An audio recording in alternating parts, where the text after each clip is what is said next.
Hello అండి, అందరికీ నమస్కారం. వెల్కమ్ టు మై ఛానల్ ఆహా ఏమి రుచి. ఈ రోజు వీడియోలో నోటికి రుచిని అందించి ఆరోగ్యానికి ఎంతో మేలు చేసే మునగాకు పచ్చడిని తయారు చేస్తున్నానండి. చాలా రుచిగా ఉంటుందండి. ఇది తిన్న తర్వాత ఆహా ఏమి రుచి అని మీరే అంటారండి. మరి ఈ పచ్చడిని పర్ఫెక్ట్ గా ఎలా తయారు చేసుకోవాలో ఇప్పుడు నేను చేసి చూపిస్తానండి. మన దగ్గర 10 నిమిషాలు టైం ఉంటే చాలండి. ఈ పచ్చడి చాలా ఈజీగా తయారు చేసుకోవచ్చు. ఈ పచ్చడిని పెద్దవాళ్ళతో పాటు పిల్లలు కూడా చాలా ఇష్టంగా తింటారండి. మనందరికీ ఎంతో ఆరోగ్యం కూడా. ఆరోగ్యమే కదండి మనందరికీ మహాభాగ్యం. మరి ఆ రుచికరమైన టేస్టీ అండ్ హెల్దీ రెసిపీని చూసే ముందు మన ఛానల్లోకి ఎవరైనా కొత్తగా వచ్చినట్టయితే ఛానల్ని తప్పకుండా సబ్స్క్రైబ్ చేసుకోండి. పక్కనే బెల్ ఐకాన్ ఉంటుందండి, దానిపైన క్లిక్ చేస్తే నా వీడియో నోటిఫికేషన్స్ అన్ని కూడా మీకు వస్తాయి. ముందుగా ఈ పచ్చడిని తయారు చేసుకోవడానికి మునగాకు తీసుకోవాలండి. ఒక గుప్పిడి నుంచి 2 గుప్పిల వరకు మునగాకుని తీసుకోవాలి.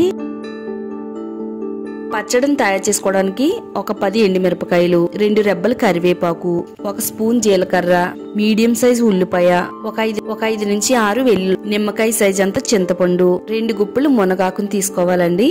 ముందుగా ఒక కడాయి తీసుకుని కడాయిని స్టవ్ పైన పెట్టి స్టవ్ ని సిమ్ లో పెట్టాలండి. కడాయి కొద్దిగా వేడైన తర్వాత 1 స్పూన్ ఆయిల్ పోయాలి. ఆయిల్ కొద్దిగా వేడైన తర్వాత ముందుగా ఎండుమిరపకాయలను కట్ చేసి ఆయిల్లో వేసుకోవాలండి. తర్వాత ఒక 2 రెబ్బలు కరివేపాకు, 1 స్పూన్ జీలకర్ర వేసి ఫ్రై చేయాలండి. ఇవి బాగా ఫ్రై అయిన తర్వాత ఒక ప్లేట్ లోకి తీసుకోవాలండి. తర్వాత అదే కడాయిలో 1 స్పూన్ ఆయిల్ వేసి వెల్లుల్లిపాయల్ని అలాగే ఉల్లిపాయని కట్ చేసుకున్న ముక్కల్ని ఆయిల్లో పోసుకుని ఇవి మరీ ఎక్కువగా వేపకుండా లైట్ గా ఫ్రై చేసుకోవాలంతే.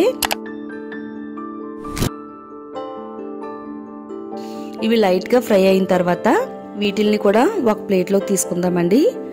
తర్వాత అదే కడాయిలో కొంచెం ఆయిల్ పోసి ఆయిల్ కొద్దిగా వేడైన తర్వాత మునగాకు వేసి ఫ్రై చేయాలండి.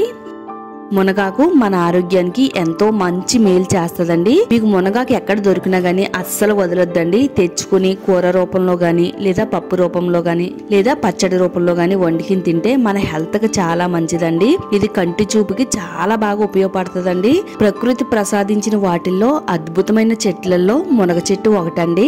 దీనికి ఆయుర్వేదంలో ఒక ప్రత్యేకమైన స్థానం కూడా ఉందండి. మునగాకును అమృతంగా కూడా పిలుస్తారు. మునగాకు తినడం వల్ల 300 కంటే ఎక్కువ జబ్బులను కూడా నయం చేస్తుందండి. మునగాకులతో నేనైతే ఈ రోజు నోటికి ఎంతో రుచిని అందించే చక్కని పచ్చడి అయితే తయారు చేస్తానండి. మీరు కూడా ఈ పచ్చడిని ఇంట్లో తయారు చేసుకుని తింటే గనక చిన్న పిల్లల దగ్గర నుంచి పెద్దవాళ్ళ వరకు కూడా అందరికీ కూడా చాలా మంచిదండి. అంతా ఒకేసారి వేయకుండా ఒక 2 వంతులుగా మునగాకుని ఫ్రై చేసుకోవాలి. మునగాకు వేపేటప్పుడే ఇందులో కొద్దిగా చింతపండుని కూడా వేసి వేపుకోవాలండి. మునగాకులో విటమిన్ సి పుష్కలంగా ఉందండి. మరి ఈ మునగాకు బాలింతలో పాలిచ్చే తల్లులు తినడం వల్ల పాలు బాగా పెరుగుతాయి. ఆరోగ్యానికి మంచిది. కంటి చూపుకి, కాళ్ళ నొప్పులకి, సర్వరోగ నివారణ అండి మునగాకు. ఇలా ఆకు మొత్తం బాగా వేయించుకున్న తర్వాత ప్లేట్ లోకి తీసుకుందామండి. ఇక్కడ మనం ఫ్రై చేసుకున్నవన్నీ కూడా బాగా చల్లారేంత వరకు పక్కన పెట్టుకుందాము. ఇవన్నీ కూడా బాగా చల్లారిన తర్వాత ఇప్పుడు ఒక మిక్సీ జార్ తీసుకుందాము. మిక్సీ జార్ తీసుకుని అందులో ఎండుమిరపకాయలు, కరివేపాకు అలాగే మనం జీలకర్ర వేసి వేయించుకుని మిక్సీలో వేసుకున్నాం కదండి. తర్వాత రుచికి సరిపడినంత రాళ్ళుప్పును కూడా ఇందులో వేసుకోవాలండి. మీరు కావాలనుకుంటే సాల్ట్ కూడా వాడుకోవచ్చు. ఇవి బాగా మిక్సీ పట్టుకున్న తర్వాత ఇందులో మనం మునగాకును కూడా వేసుకోవాలండి. మునగాకును వేసి మరలా ఒకసారి మిక్సీ పడదాము. ఒకసారి మిక్సీ పట్టిన తర్వాత ఇందులో కొద్దిగా వాటర్ పోసి మరలా ఒకసారి మిక్సీ పడదామండి. మిక్సీ పట్టేటప్పుడు ఈ పచ్చడి మనం మరీ మెత్తగా కాకుండా కొంచెం బరక ఈ విధంగా మిక్సీ పట్టుకోవాలి. నేనైతే ఇక్కడ మిక్సీలో చేస్తున్నానండి. మీకు రోట్లో చేసుకుంటే గనక రోటి పచ్చడి ఇంకా టేస్టీగా ఉంటదండి. లాస్ట్ లో మనము ఉల్లిపాయల్ని, వెల్లుల్లిపాయల్ని వేసి ఒక్కసారి మిక్సీ పట్టాలండి. మరీ ఎక్కువసేపు కాకుండా జస్ట్ ఒక్కసారి తిప్పితే సరిపోతుంది. అంటే ఉల్లిపాయలు మనకి వెల్లుల్లిపాయలు పచ్చడిలో కనబడుతూ ఉండాలన్నమాట. ఈ విధంగా ఇప్పుడు ఈ పచ్చడిని ఒక బౌల్లోకి అయితే తీసుకుందామండి.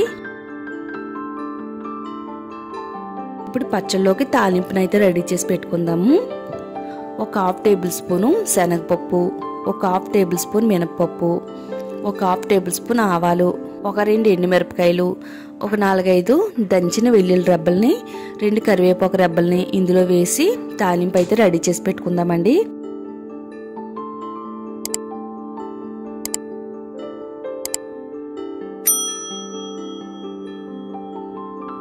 ఇప్పుడు ఈ తాలింపుని పచ్చడిలో వేద్దామండి. పచ్చడిలో తాలింపుని వేసిన తర్వాత మనకి పచ్చడి అనేది గుమగుమలాడిపోతుందండి. స్మెల్ చూస్తుంటేనే నోరు ఊరిపోతుందండి. అంత కమ్మని వాసన అయితే వస్తుందండి. మనకి ఇక్కడ ఎంతో టేస్టీగా మునగాకు పచ్చడి అయితే రెడీ అయిపోయిందండి. వేడి వేడి అన్నంలో వేసుకుని తింటే చాలా రుచిగా ఉంటుందండి. మీరు కూడా ఇంట్లో ఈ పచ్చడిని తయారు చేసుకుని టేస్ట్ ఎలా వచ్చిందో ఈ వీడియో కామెంట్ సెక్షన్ లో షేర్ చేయండి. నిజంగా మీరు ఈ పచ్చడిని తయారు చేసుకుని తిన్న తర్వాత ఆహా ఏమి రుచి అని మీ నోటితో మీరే అంటారండి. అంత టేస్టీగా ఉంటది. తప్పకుండా ట్రై చేయండి. లైక్ చేయడం మాత్రం మర్చిపోవద్దు. ఇలాంటి మరిన్ని హెల్దీ అండ్ టేస్టీ రెసిపీస్ కోసం మన ఛానల్ ని తప్పకుండా సబ్స్క్రైబ్ చేసుకోండి.